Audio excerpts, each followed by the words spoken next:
آصف صاحب، سب سے پہلے تو ذرا ہم یہ بھارت والے معاملے پر بات کر لیتے ہیں۔ بھارت اور امریکہ کے درمیان پچھلے کئی مہینوں سے ہم دیکھ رہے ہیں کافی تناؤ تھا، لیکن اب اچانک سے خبر آتی ہے کہ دونوں ممالک کے درمیان یہ 10 سالہ دفاعی معاہدہ ہو جاتا ہے۔ کیسے دیکھتے ہیں آپ اس کو، اور خاص طور پر پاکستان پر کیا اثر ہوگا اس معاہدے سے سر؟ دیکھیے، ہمیں اس معاملے میں حیران نہیں ہونا چاہیے، کیونکہ انسٹیٹیوشنل لیول پر امریکہ اور انڈیا کے درمیان جو تعلقات پچھلے 20 سال سے جس کی کوشش کی گئی تھی، تو وہ خاصے مستحکم ہو چکے ہیں۔ یہ پریزیڈنٹ ٹرمپ کے اقتدار میں آنے کے بعد سے، جب ٹرمپ صاحب کا اپنا ایک پرسنل سٹائل ہے، اس میں یہ آپ کو ذرا اتار چڑھاؤ نظر آئے، لیکن انسٹیٹیوشنل لیول پہ جب ہم دیکھتے ہیں تو انڈیا اور امریکہ ایک دوسرے کے بہت قریب ہیں، چاہے وہ ڈیفنس کا ہو یا اکنامک ہو، انٹیلیجنس شیئرنگ ہو، تو ان میں وہ ہے۔ اور پھر ہمیں یہ نہیں بھولنا چاہیے کہ امریکہ ہی کی طرف سے انڈیا کو نیٹ سیکورٹی پرووائڈر پروجیکٹ کیا جا رہا تھا، اگرچہ اس کانسیپٹ کو زد پہنچی ہے، اور خصوصاً مئی میں جب انڈیا اور پاکستان کے درمیان جو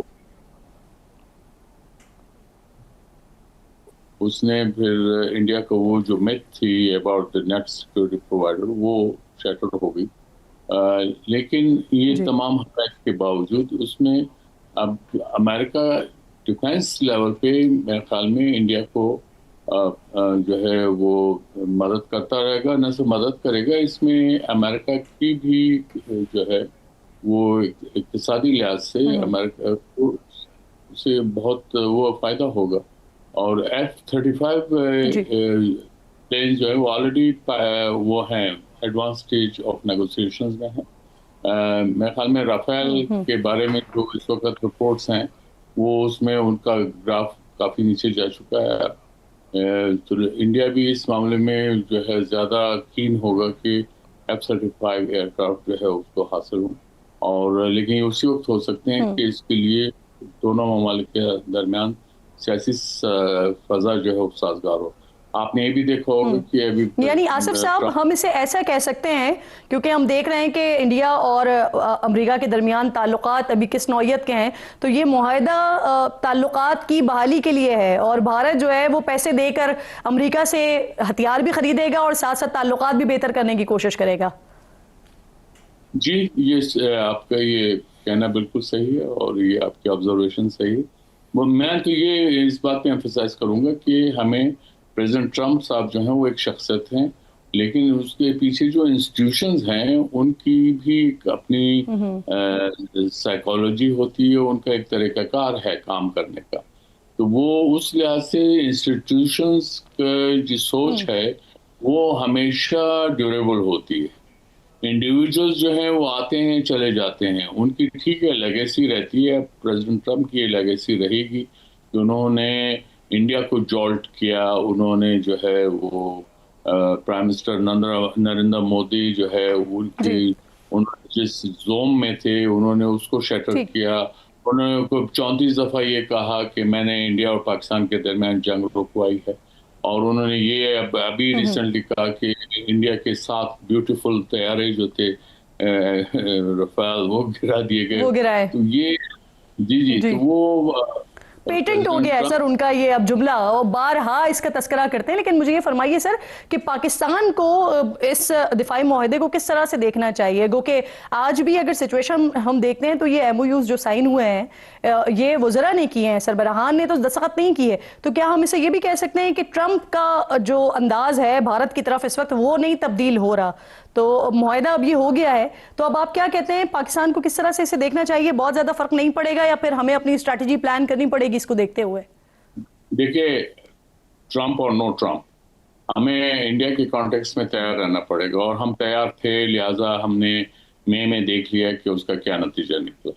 اور اس میں امریکہ جو ہے وہ اب اس وقت انڈیا کا جو ملٹری آرسنل ہے وہ گریجولی امریکن آرمامنٹ سے جو ہے ریپلیس ہو رہا ہے، اگرچہ اب بھی رشین جو ویپنز ہیں وہ تقریباً 60% پلس ان کا وہ ہے شیئر ہے انڈیا کی ڈیفنس ٹیکنالوجی میں۔ تو لیکن یہ گریجولی امریکہ کی طرف جا رہا ہے، اور امریکہ کی بھی یہ کوشش ہے کہ انڈیا उसका बायर हो उसके असले का, क्योंकि इंडिया बहुत बड़ी मार्केट है और इंडिया अमेरिका ये भी चाहेगा कि जो बैलेंस ऑफ ट्रेड है वो उसके फेवर में हो जाए, जो कि अब इंडिया भी तैयार है बाज आइटम्स में कंसेशन देने को, और प्रेसिडेंट ट्रम्प ने जो इस मामले में ड्यूटीज को भी कम करने की जो है वो कोशिश वो इंडिया दिया है जी। और आसिफ साहब, इस सब में मलेशिया का क्या रोल है सर? क्योंकि मुआहदा होता है अमेरिका और भारत के दरमियान, लेकिन ये ना अमेरिका में होता है ना भारत में होता है, बल्कि मलेशिया में होता है, तो उनका क्या रोल है सब में? नहीं, मलेशिया का कोई रोल नहीं, मलेशिया ने कोई उसमें मीडिएशन थोड़ी कराई, वो तो उनकी बायलैटरल लेवल पे हुआ है, और वो बायलैटरल मीटिंग जो है वो कहीं भी हो सकती है, मुआहदा भी हो सकता है। मलेशिया का मेरे ख्याल में इसमें दखल नहीं। ठीक, अच्छा सर, इसी मुआहदे के साथ कुछ ये खबरें भी आई कि अमेरिका ने जो चाबहार बंदरगाह है उसके इंतजाम के लिए जो पाबंदियां थी वो 6 महीने के लिए लिफ्ट कर ली हैं। अब आने वाले दिनों में शायद तिजारती मुआहदा भी तय पा जाए, इसकी क्या कीमत चुकानी पड़ी होगी भारत को सर?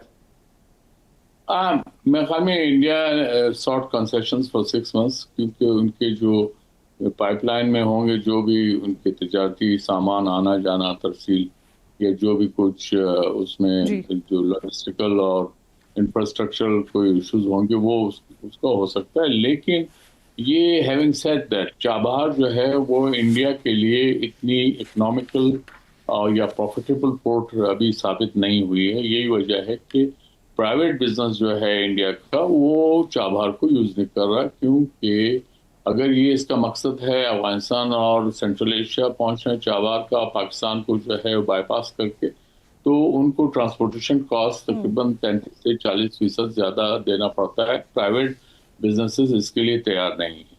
और आपने ये अब हम इसमें पूरी कैलकुलेशन भी कर चुके हैं पाकिस्तान के अंदर कि इंडिया जो है वो अगर वाघा से काबुल जाता है तो 2 दिन लगते हैं, लेकिन अगर वो गुजरात पोर्ट कांडला से वो काबुल जाता है तो उसको तकरीबन 20 दिन लगते हैं, तो 10 टाइम्स ज्यादा वो वक्त लगता है। उसमें कीमत भी जो बढ़ जाती है ट्रांसपोर्टेशन की, तो इसलिए उनको कोई फायदा इस वक्त नहीं है जी। सही, ठीक है सर। अब जरा आगे बढ़ते हुए अब वो जो अफगानिस्तान और पाकिस्तान वाला मामला है इस पर बात कर लेते हैं। अभी जो हमारे सामने पेशरफ्त आई है, सामने सीज फायर को कंटिन्यू किया जाएगा और पाकिस्तान अपने एक 1 पॉइंट एजेंडा पर अभी भी कायम है कि एक तो आपकी सॉइल हमारे खिलाफ इस्तेमाल ना हो और दूसरा आप इकदाम करें जो विजिबल हो, वेरीफाइबल हो और इफेक्टिव हो। अब आपको लगता है कि जो 6 नवंबर को अगली मीटिंग होने जा रही है इसमें कोई मैकेनिज्म तय हो जाएगा और तालिबान फिर इस पर अमल भी करेंगे? उम्मीद है कि ये 6 दिन है, इसमें जो है ग्राउंड वर्क हो जाएगा।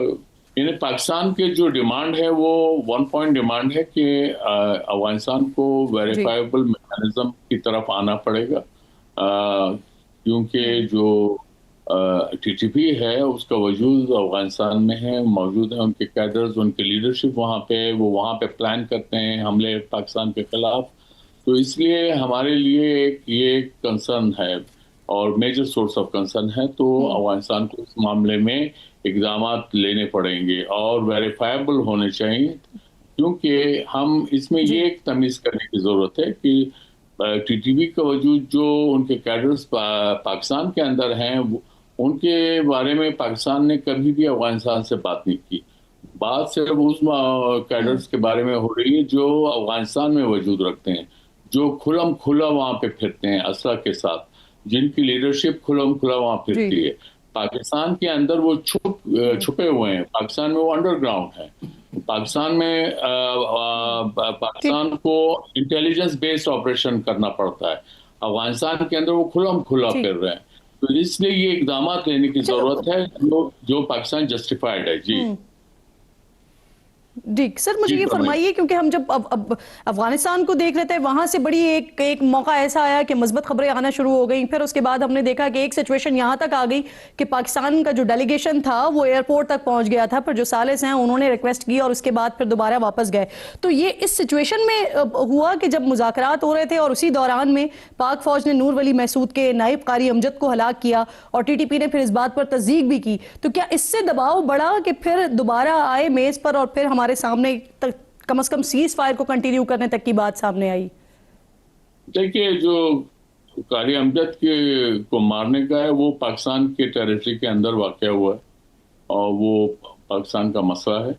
मेरे ख्याल नहीं है, लेकिन उसमें अफगान को ये अब देखना होगा कि देखिए, जब आप क्लेम करते हैं कि आप अमेरिका के खिलाफ लड़ रहे थे तो टीटीपी वाले साथ थे, तो आपको ये नहीं भूलना चाहिए कि आपको गवर्नमेंट ऑफ पाकिस्तान उस वक्त की हुकूमत की तरफ से भी हिमायत हासिल थी। तो ये ऐसा नहीं होना चाहिए कि आप सिर्फ टीटीपी को तो अपने करीब और उनकी बात माने और गवर्नमेंट ऑफ पाकिस्तान के जो है आप जो है पीठ में आप छुरा घूमने की कोशिश करें। ये चीज़ें ठीक नहीं हैं और अच्छी हमसायगी के खिलाफ हैं और ये तर्ज हुक्मरानी के भी खिलाफ हैं। इस वक्त जो अफगान तालिबान इस एलामिये में दुरानी साहब दुरानी साहब सवाल भी ले लीजिएगा। इस एलामिये में एक बड़ी अहम चीज़ है कि अगर खिलाफ वर्जी होती है तो इस सूरत में जुर्माना आयद होगा। सर, ये क्या जुर्माना होगा, किस तरह का होगा? ये कबल अज़ वक्त है, क्योंकि जब तक ये क्लियर इस मामले में वजाहत ना हो, ये मैं अगर कुछ भी कहूँगा वो एक गैस वर्क होगा। इसलिए बेहतर ये है कि हम वो देखें कि जब इस मामले में जब मुज़ाकरात मुकम्मल होंगे और वो क्या मुआहिदे की शेप 6 नवंबर तक का इंतजार कर लें और फिर उसके बाद शेप सामने निकल कर आ जाएगी। बिल्कुल ठीक। बहुत बहुत शुक्रिया आसिफ दुरानी साहब,